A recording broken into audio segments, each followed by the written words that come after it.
কিরে খাবার পাওয়ার সাথে সাথে গিলা শুরু করছো? আমরা প্রতিদিনই খাই কিন্তু মানুষের মতো ভিডিও বানাই না। আমরা প্রতিদিন যে খাবার খাই যদি ভিডিওতে ছাড়ি অসুস্থ আমার দাদাও অসুস্থ মানে কিছু না বলে আমরা প্রতিদিন যে খাবার খাই যদি ভিডিওতে ছাড়ি আমরাই পরেতে থাকবো সারাক্ষণ মানে খাবার নিয়ে ঠিক না? প্রতিদিন যদি আমরা ভরিতে থাকি তাহলে আশেপাশের ছাত্রীরা থাকতে পারবো না, এর কারণে আমরা ভিডিও ছাড়ি না। Thank you. আপনি খানা খান? চিকেন ফ্রাই খাই, ফ্রেঞ্চ ফ্রাই খাই। তোমরা যে কথাগুলো বাড়াও তোমাদেরকে বলছি যে বাচ্চারা কোথায় থেকে শিখবে।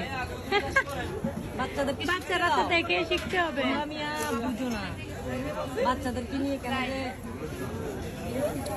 এই যে আজকে খাইলাম না, কালকে আবার রেস্টুরেন্টে যা ভিডিও ছাড়বে।